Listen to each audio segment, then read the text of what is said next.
Wow. Well, thank you very much. And I'm so pleased to have a chance to talk about my mother again and to meet you in this way. Um, I was really thinking about how I wanted to start. I want to basically do a little bit of an introduction, and then I want to share a video with you in a few moments, probably in about 7 or 8 minutes. But first, I don't know if you shared this feeling with me when we were watching Mark Carney and his incredible speech from Switzerland. But because I'm looking at the audience and I'm what I'm identifying right away is that I think it'd be fair to say that we are all of that generation where we can say we are the children of the Second World War. I think we're the last generation that still has some kind of visceral connection to what that war actually meant to our fathers, and in my case, to my mother. So I feel this connection with you already on that level. But what I wanted to say, um, while I was watching our prime minister from Switzerland, I had this reoccurring feeling. I don't know if you had it also, that we've been here before. May, why is this happening? What is this sense of history repeating itself? And once again, we're witnessing the world grappling with the specter of an international bully on the world stage. And I thought back because of my research back to 1938 when Neville Chamberlain, the Prime Minister of Britain, was also grappling with how to deal with a bully named Adolf Hitler and opted for a policy of appeasement, which really enabled the Second World War to it didn't set the stage for the Second World War, but it didn't stop it. In other words, that policy was a failure. And then I thought about 1939 and another piece of, I can only call this an inconvenient truth, especially for Vladimir Putin, today's leader of Russia. And in 1939, do you remember, or do you remember from school that Stalin and Hitler were buddies, that they had signed a non-aggression agreement? And this is an inconvenient truth that Putin has erased from the history that my cousins and my children of my cousins are studying today in Russia. In fact, as I'm talking to you right now, not very far from my cousin's house, my aunt's, my dead aunt's apartment in deepest Russia in the Ural Mountains. There's a young man. I think he's probably the same age as Jason, who's somewhere behind that slide, who has set this up for us. A young blogger who had the nerve to actually report this historic truth that in 1939 Stalin and Hitler were partners, and that is a truth that Putin puts aside while he's reinvented history in order to justify his invasion of Ukraine. So why am I telling you all this? Because I learned recently that my book, proudly presented here behind me, um, that it would be dangerous for me to take this book down to Canada Post and send it off to my relatives in Russia. That the book is illegal in Putin's Russia. That the book contravenes Putin's so-called memory laws. And this is all the context in which I feel that the book now has a kind of resonance that I hadn't anticipated when I first started to write it 10 years ago. In fact, I never anticipated that this book was going to land on your library bookshelves or in your home, I hope, at at a time when we can put the name of the President of the United States and Hitler in the same sentence, and people don't blink. That we are only a few months ago witnessing the specter of Germany having national elections in which 1 in 5 voted for a neo-Nazi party. And this is absolutely inconceivable. I mean, it's unbelievable, but this is also um, the context in which I hope that my book is going to have additional resonance. I I am so pleased to be here sitting as part of a group of people who've had an opportunity to share their stories with you. And I'm thinking back to one in particular who said it better than I could when she said she characterized the situation, as I've just described it to you, as the word under attack. I'm referring, of course, to Margaret Atwood, who I'm very pleased to say we have the same publisher. Um, the word is under attack, and in that regard, I wanted to say that it's the quiet work behind the scenes, behind the all the headlines. It's the work of librarians, and it's the work of archivists and historians and people like yourself who are interested in history and want to know how we got to where we are. That really has to be celebrated and encouraged. And so I just felt I really had to say that as sort of a longish, a kind of a longish intro. The libraries, like historians, are protecting the big stories, and I think it is the people who undertake the family story that are protecting the more intimate history. And that's where my book comes in. Um, when I started to write this book, I was going to write a very simple story. Basically, world, my mother is a hero, period.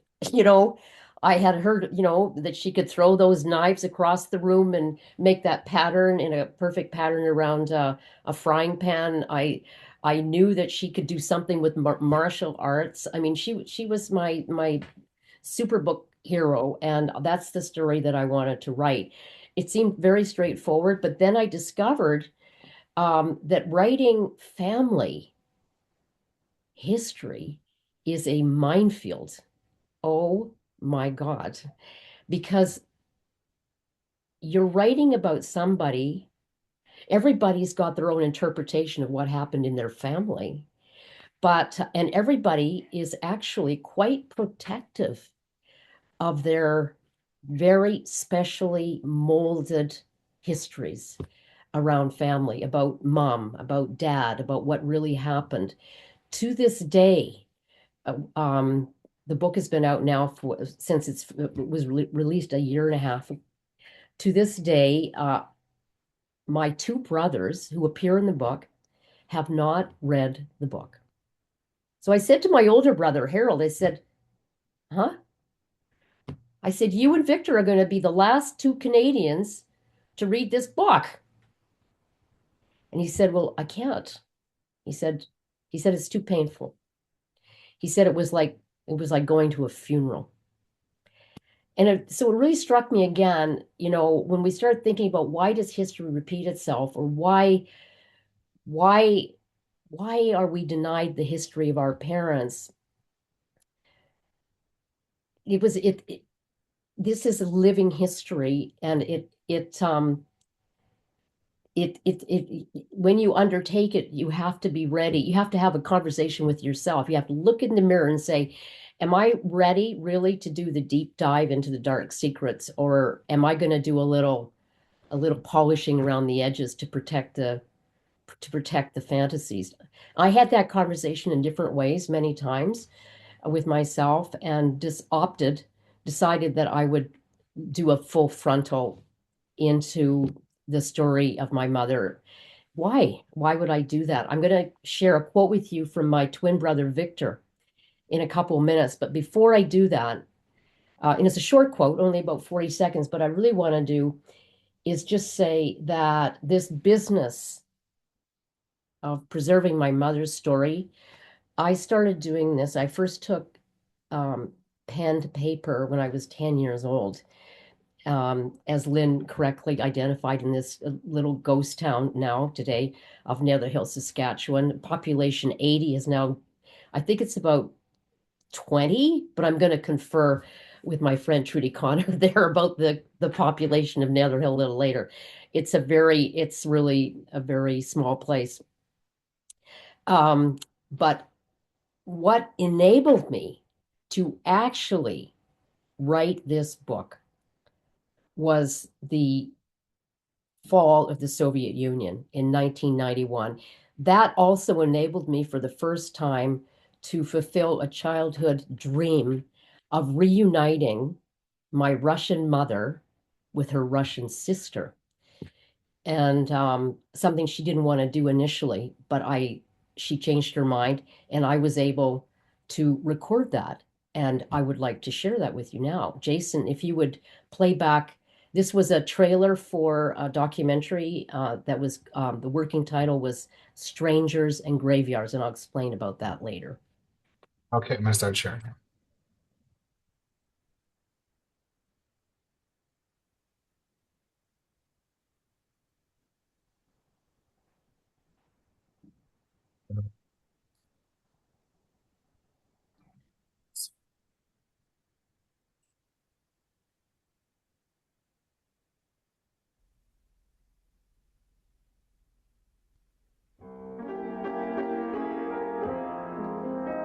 It took 50 years to erase the past and 20 days to bring it back.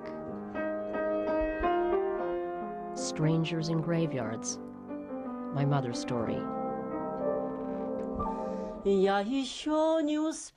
I could smell Russia as soon as I got there. And all of a sudden, like I never been away. That's when the reality set in. Half a century later, reunited. A lost sister found.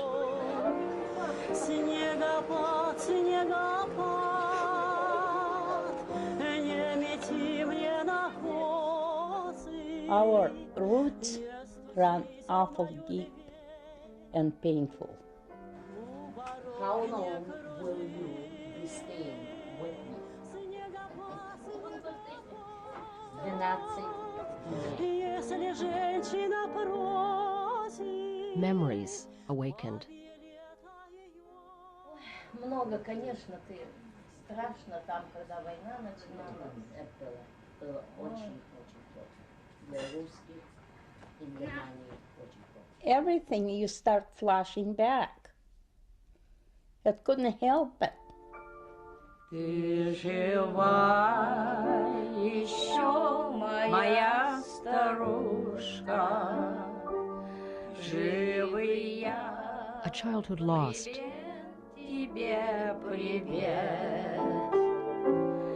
Пусть струится над твоей избушкой тот вечерний несказанный свет.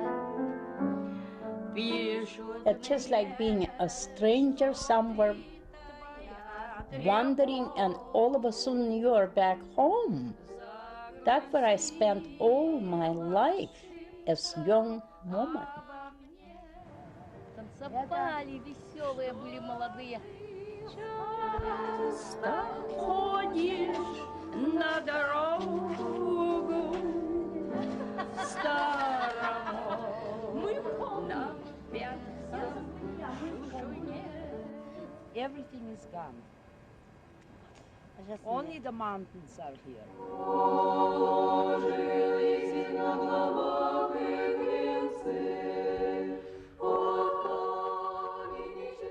She was a Red Army soldier captured on the first day of the war and forced into slave labor. She witnessed atrocities.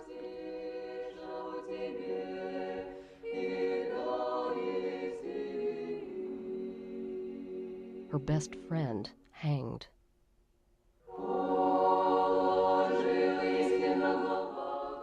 How come so many millions died?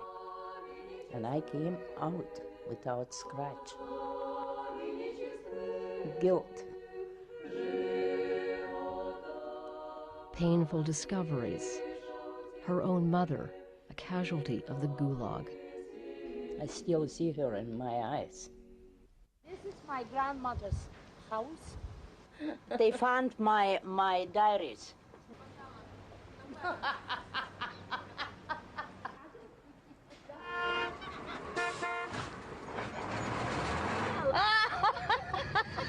Мы его в юбку и штаны такие ему сделаем.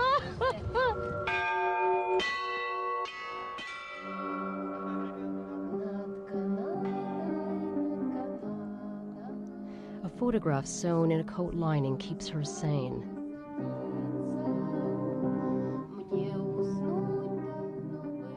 Escape disguised as a Canadian soldier.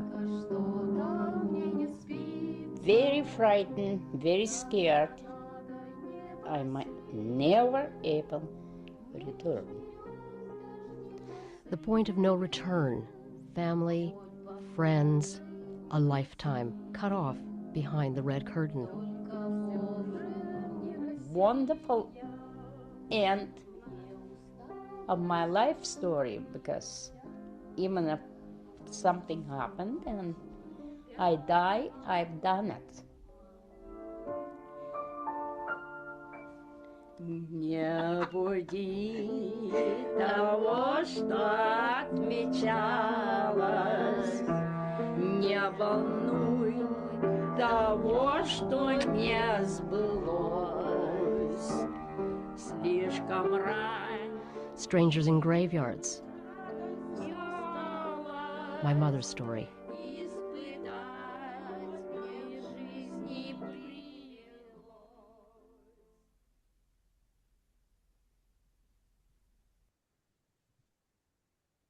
Thanks, Jason. My pleasure. I have to say that, I produced that in 1992, which is starting to feel like a long time ago, and it still packs quite an emotional punch for me, especially when I'm looking at those images of my mother and my aunt and thinking, oh my God, I'm that age now, and I'm still trying to get that film made, but that's another conversation. I did write the book, so I feel really good about that. And I also feel really good about the fact that the country, like they kind of fell in love with my mother. It's a really I say that as evidence because it became an instant national bestseller, and it's under consideration for being made into a film. And I think the thing that people connected with, it's not like this kind of, well, there's a term for it, like Holocaust porn. In other words, the litany of really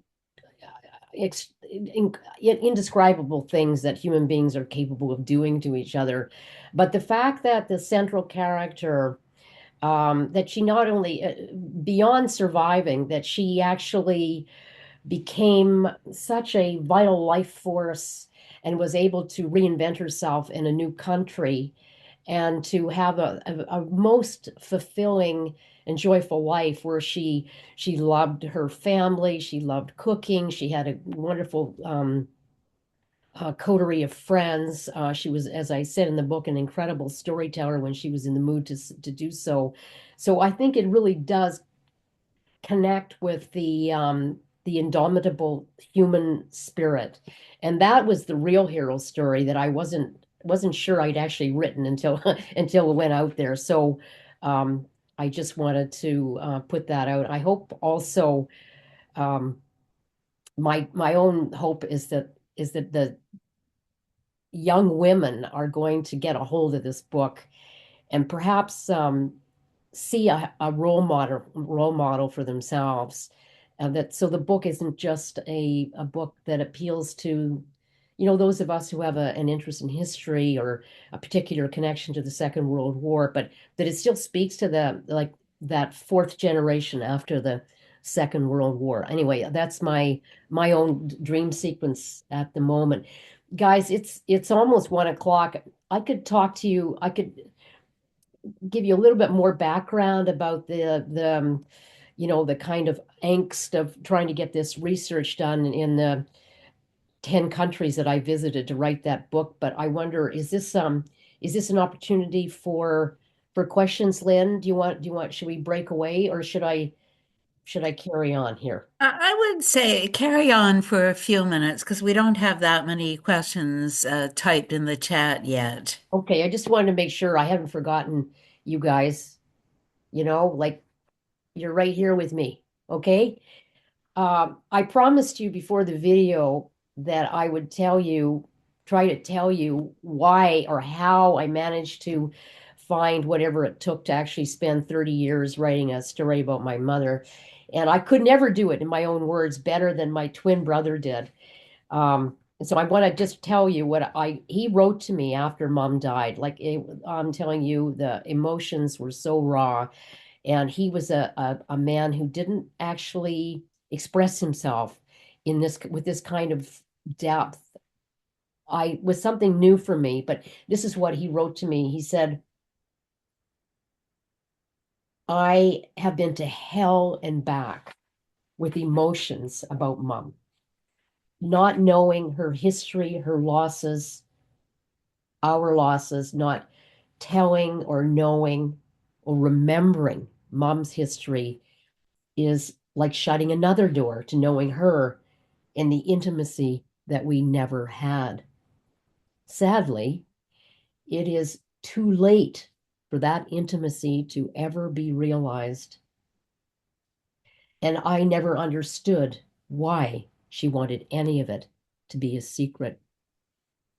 So the book was in my way of trying to recapture that intimacy, not just for myself, but for my brothers. And I hope someday they will actually read the book. I think they will, but they they have to get through. They have to steel themselves to undertake the. They have to have the courage to let go of some of the perhaps the myths that protected them from the harsher realities of, particularly of being a woman captive during the Second World War. Just again, a historic note, interesting factoid. During the Second World War, the number of women who were on the front lines, who were in the trenches, in the tanks, in the airplanes, the number of women from Russia who served during the Second World War equaled the entire number of men who served in the Canadian Army, Navy, and Air Force. That were 1 million women. This is the largest fighting force of women in human history. And this is a story that has largely been untold. It's been hijacked to some extent by Vladimir Putin, um, who there's no reference in the great museum, the museum of the Great Patriotic War in Russia, of any prisoners of war, let alone women prisoners of war. There's no record of what these women had to do to survive. There's no record of how the women who did survive and went back to Russia were so heavily stigmatized, um, that they had trouble reintegrating into normal society, getting jobs, husbands. That was yet another uh, just extraordinary black mark on the history of that tortured country, from which my mother fell in love, and I also fell in love for that. I was in Russia 13 times to do the research for this book and to prepare for the documentary film.